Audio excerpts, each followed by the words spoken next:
Hi, my name is Bill Fulton. I'm the Business Intelligence Analyst with Indianapolis Indians, and my job is to take all the data that the Indians have from ticket sales and from other revenue sources and expenses, and just try to make sure we do a good job of understanding trends, and we're able to provide for our fans the right product at the right price and reach out to them in the right way at the right time. I have taken a long time to get to what I think is the right job for me, and so I'll go through a little bit of my history, and maybe you guys won't make some of the mistakes that I've made. When I got out of high school, I didn't know what I wanted to do the rest of my life. And I'm sure for the folks of you out there right now, there's probably two types. There's the folks that know exactly what you want to do for the rest of your life. And for you guys, Godspeed, best of luck. If you want, you can tune me out for the next 8 minutes, because I'm really here for the rest of the group, the folks that aren't quite sure what to do for the rest of their lives. And I'm here to tell you, it's gonna be okay, and you're gonna get where you need to get eventually. So when I got out of high school, counselors were telling me that you're good in math and science. I had parents that wanted me to be a doctor, and so the counselor at Purdue University said, you know what, you can major in chemical engineering and take some biology classes and still go to med school. And that is what we call career assessment malpractice, because one, I didn't want to be a chemical engineer, and two, I didn't want to be a doctor. But I did get through the program and did have better advice my senior year, which was go to business school. So I went to business school at Duke University down in North Carolina and got my MBA, and that was a great experience. In those 2 years, that really was where I learned the most about business and some of the things that I was interested in within the business world. And when I got out of school, I still didn't know what I wanted to do. And here's the scary part. These are all my business cards over the last few decades. And without boring you, I'll try to buzz through where I've gone from place to place. So my first job, I decided, hey, I can do anything I want. I'll work in the sports industry. So I got a job here in town working for the Indiana Sports Corporation.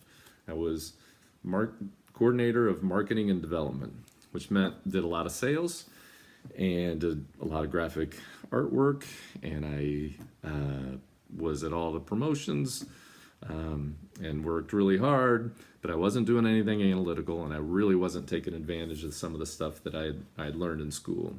And then I went to the strategic, I guess these are clumsy, worked at the strategic group in Atlanta for the Olympics. They were doing guerrilla marketing. Worked at a pump company for a while in Atlanta.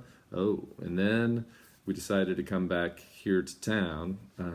So I opened a brew pub when they changed the regulations here in Indiana, and opened under the new law, a brew pub, Oak and Barrel Brewing Company down in Greenwood. And so in some capacity, I was with the restaurant for 15 years, which is a completely different bird.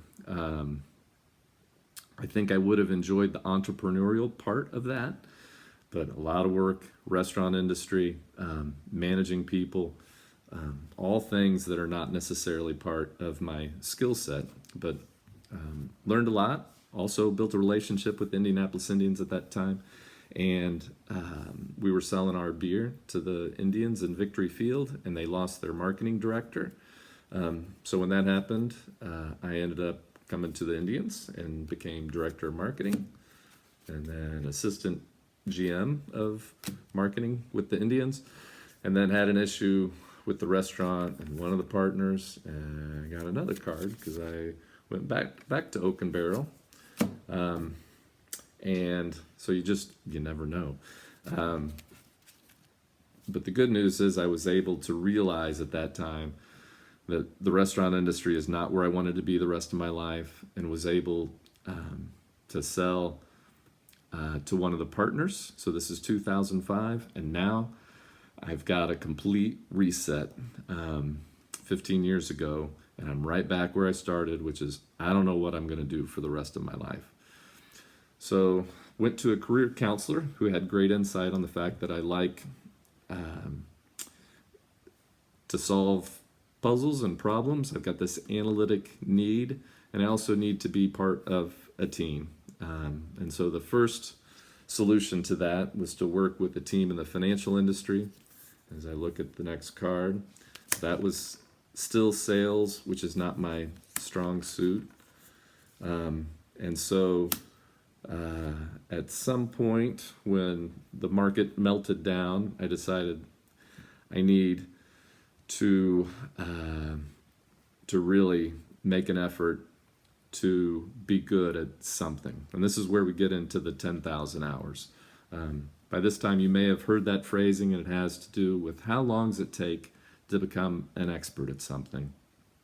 And so that was the decision I made at that point in my life. I want to be an expert in something so that I'll have a career path that I never have to look over my shoulder. And it's not just about who I know, or it's not just about some specific project I'm working on right now. So I got a master's in health informatics from IUPUI, and I started to learn the coding, the querying, the database infrastructure, the understanding of spreadsheets at a high level, and all the business intelligence tools that have been coming out recently. And so it was a complete change, midlife crisis, career path change, and a reminder, it's never too late.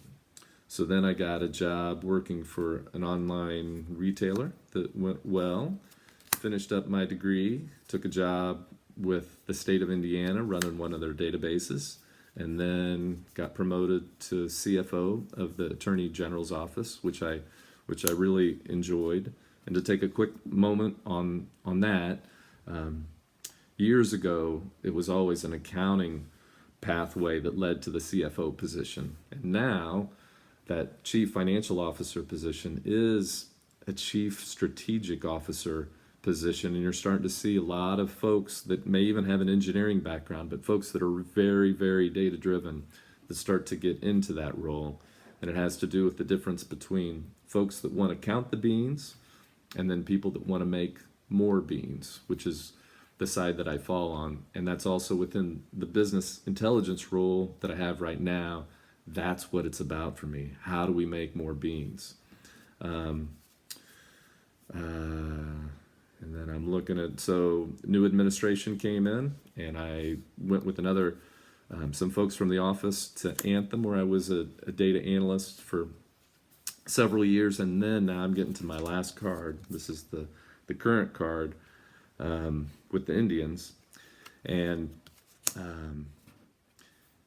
over just the last few years, sports has always been really good at using data to help with performance on the field, but it's just been the last few years that they've started to carry that over into the business proper. And so Major League Baseball started to do it a few years ago, and then minor league baseball, and then locally here, I started to see the postings for the IRL and business intelligence for the Pacers, and then the Indians, and was fortunate to become their first business intelligence analyst. And so for the first time in my life, I really feel like I've got a match between my skill set, my experience, and then what I really want to do on a daily basis, and to also be part of a team. So I'll close this out with just some advice, maybe the best pieces of advice that I have. And the first one is, don't listen to what your parents think you should do or your friends think you should do. Make sure that your career decisions are based on what you really do feel in your heart.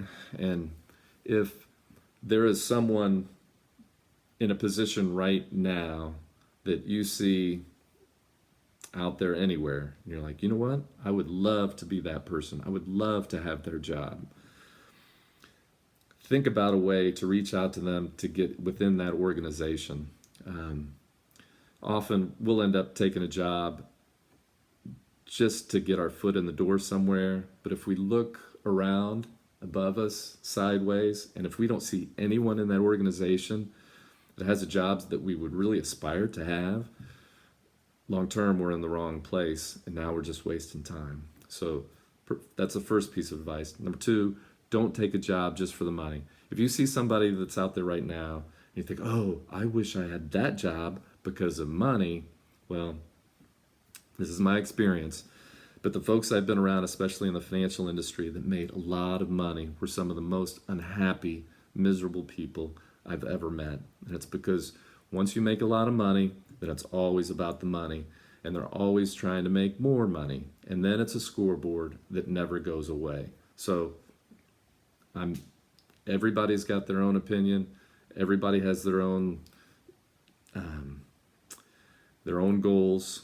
But from my perspective, when you're 80 years old and you start thinking about regrets you have in life, one of them's not going to be, I wish I'd have made more money. So, and I'll leave that there. I do have a quick piece of advice about, if you can, try to think of something that you can do that was a game changer for me, where you could put the time in to become an expert at something that is close to your passion, that it is worth the effort.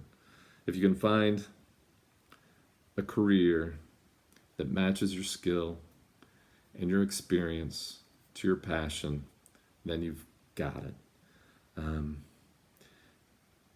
When I took this job with the Indians, I had a lot of thoughts that ran through my head at the time, and I tried to think about what will give me purpose in my last phase of my career, in what I hope is my last job. And the word that kept coming up was impact. That I feel like at this point, I can make a difference in this role with this group of people, more of a difference than I can in anything else that I'm doing. And so, probably all seems silly to you now, but trust me, over time, what will get you out of bed on a Monday morning with a smile on your face is to be able to work for people you want to work for, doing something you want to do, and that you feel like you have a purpose. So that's it. Thanks for your time, and best of luck in your endeavors.